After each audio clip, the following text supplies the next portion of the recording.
So guys, আবারও আপনাদের জন্য খুবই গুরুত্বপূর্ণ একটা ভিডিও নিয়ে আসলাম। আপনারা কিভাবে আপনাদের পেজের নিকনাম স্টাইল ব্যবহার করবেন। বিগত 1 বছর আগে আমি একটা ভিডিও মেক করেছিলাম কিভাবে প্রোফাইলে নিকনাম অ্যাড করবেন। সেই ভিডিওতে আপনারা অনেকে রেসপন্স দিয়েছেন এবং সেই ভিডিওতে প্রায় 2 লক্ষ প্লাস ভিউজ হয়েছে। সো সেই সুবাদে আবারও আপনাদের জন্য নিয়ে আসলাম কিভাবে পেজে নিকনাম ব্যবহার করবেন, তাও আবার স্টাইলে। আপনি যদি শিখতে চান অবশ্যই পুরো ভিডিওটা স্টেপ বাই স্টেপ দেখতে পারেন, আর যারা জানেন তারা ভিডিওটা স্কিপ করে দিতে পারেন। সো গাইস, আমরা বেশি বকবক করব না, আমরা সরাসরি কাজে চলে যাব। যাওয়ার আগে ছোট্ট একটা রিকোয়েস্ট আপনার কাছে, আপনি যদি এই চ্যানেলে নতুন দর্শক হয়ে দেখেন, চ্যানেলটি অবশ্যই সাবস্ক্রাইব করে পাশে বেল আইকন প্রেস করতে ভুলবেন না। যারা ফেসবুক পেজ থেকে দেখতেছেন, ফেসবুক পেজে একটা লাইক দিয়ে আমাদের সাথেই থাকবেন। তো চলুন আমরা প্র্যাকটিক্যালি দেখার জন্য আমরা মোবাইল স্ক্রিনে চলে যাই। ওকে, সো ফেসবুক পেজে স্টাইল নিকনেম ব্যবহার করার জন্য আপনি যে কাজটা করবেন, আপনাকে প্রথমে এমন একটা স্টাইল নাম আপনাকে লিখে নিতে হবে, আর্ট করে নিতে হবে। তো আপনি কিভাবে আর্ট করবেন? তো আর্ট করা একেবারে সহজ। আমি আপনাদেরকে একটু আর্ট করা দেখিয়ে দেই। তো আর্ট করার জন্য আপনি যে কাজটা করবেন, আপনার ফোন থেকে ক্রোম ব্রাউজারটা ওপেন করবেন। তো ওপেন করার পর আপনি যদি সার্চ বারে টাইপ করেন স্টাইল টেক্সট লিখে, তবে আপনি প্রথমেই একটা ওয়েবসাইট পেয়ে যাচ্ছেন, এই যে স্টাইল টেক্সট মেকার নামে।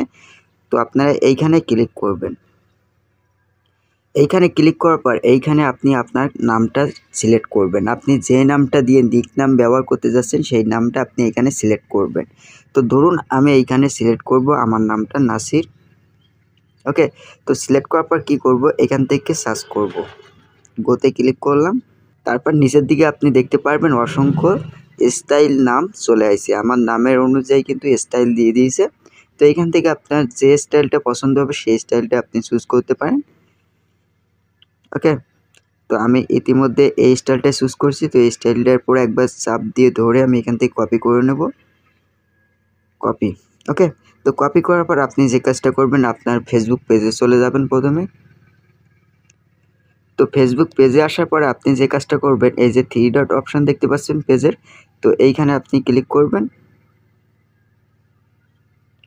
এইখানে ক্লিক করার পর এখান থেকে আপনি এই গিয়ার আইকন দেখতে পাচ্ছেন, সেটিং আইকন, তো এইখানে আপনি ক্লিক করবেন। এইখানে ক্লিক করার পর এখান থেকে পেজ সেটিং নামের একটা অপশন পেয়ে যাচ্ছেন, এইখানে ক্লিক করবেন। তারপর এখান থেকে নেম যে অপশনটা পাচ্ছেন এইখানে আপনি একবার ক্লিক করবেন। ক্লিক করার পর এখানে আপনি নিচের দিকে একটা অপশন পেয়ে যাচ্ছেন, আদার্স নেমস।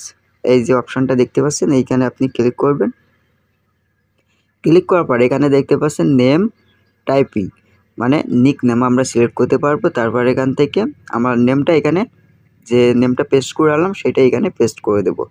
ঠিক আছে, তো পেস্ট করার পর আমরা যে কাজটা করবো, এখান থেকে show at top the paste এইখানে একটা টিকমার্ক করব। টিকমার্ক করার পরে এখানে দেখতে পাচ্ছেন প্রিভিউ, এখানে গুপ্ত নিউজ, আর এখানে কিন্তু আমার সেই নিকনামটা চলে আসছে।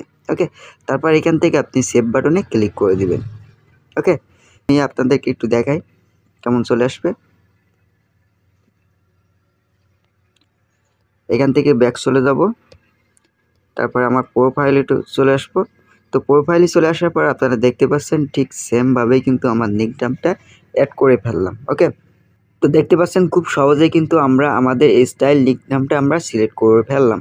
আপনাদের পেজে যদি আপনারা সিলেক্ট করতে চান তবে এই নিয়মে সিলেক্ট করতে পারবেন। ঠিক আছে, তো এই ছিল ভিডিও। আশা করবো আপনাদের কাছে ভালো লাগবে। ভালো লাগলে অবশ্যই ভিডিওতে একটা লাইক করবেন, শেয়ার করে আরেকজনকে জানার সুযোগ করে দেবেন। আই হোপ নতুন দর্শক হলে চ্যানেলটি মাস্ট বি সাবস্ক্রাইব করতে ভুলবেন না। সো দেখা হচ্ছে নেক্সট কোনো টিউটোরিয়ালে। সে পর্যন্ত সবাই ভালো থাকবেন, সুস্থ থাকবেন। আল্লাহ হাফেজ।